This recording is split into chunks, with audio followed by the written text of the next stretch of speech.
she answered readily. "He came home late at night and snored. I heard him when I got up at 5. Then he dressed himself in his oldest uniform and went out. Service, I suppose." "Service! Not a bit of it!" cried Lieutenant D'Hubert. "Learn, my child, that he went out so early to fight a duel with a civilian." She heard the news without a quiver of her dark eyelashes. It was very obvious that the actions of Lieutenant Feraud were generally above criticism. She only looked up for a moment in mute surprise, and Lieutenant D'Hubert concluded from this absence of emotion that she must have seen Lieutenant Feraud since the morning. He looked around the room. "Come," he insisted, with confidential familiarity. "He's perhaps somewhere in the house now?" She shook her head. "So much the worse for him," continued Lieutenant D'Hubert, in a tone of anxious conviction. "But he has been home this morning." This time the pretty maid nodded slightly. "He has!" cried Lieutenant D'Hubert. "And went out again? What for?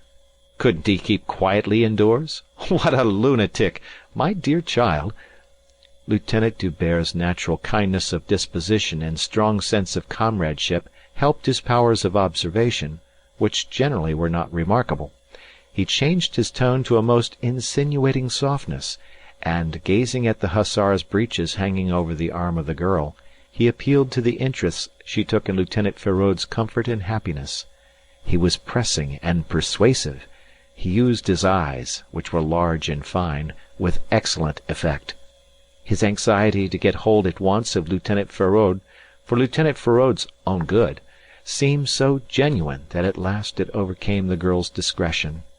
Unluckily, she had not much to tell. Lieutenant Feraud had returned home shortly before 10, had walked straight into his room, and had thrown himself on his bed to resume his slumbers. She had heard him snore rather louder than before, far into the afternoon. Then he got up, put on his best uniform, and went out. That was all she knew. She raised her candid eyes up to Lieutenant D'Hubert, who stared at her incredulously. "It's incredible! Gone parading the town in his best uniform!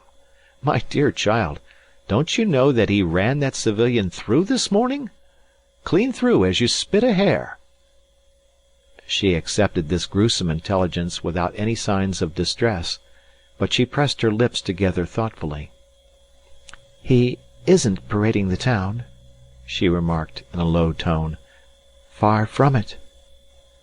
"The civilian's family is making an awful row," continued Lieutenant D'Hubert, pursuing his train of thought. "And the general is very angry. It's one of the best families in the town. Feraud ought to have kept close at least." "What will the general do to him?" inquired the girl anxiously. "He won't have his head cut off, to be sure," answered Lieutenant D'Hubert. "But his conduct is positively indecent. He's making no end of trouble for himself by this sort of bravado." "But he isn't parading the town," the maid murmured again. "Why, yes, now I think of it. I haven't seen him anywhere. What on earth has he done with himself?" "He's gone to pay a call," suggested the maid, after a moment of silence. Lieutenant D'Hubert was surprised. "A call? Do you mean a call on a lady?" "The cheek of the man! But how do you know this?"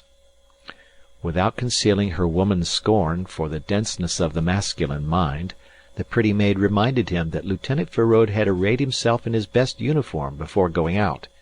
He had also put on his newest dolman, she added in a tone as if this conversation was getting on her nerves, and turned away brusquely.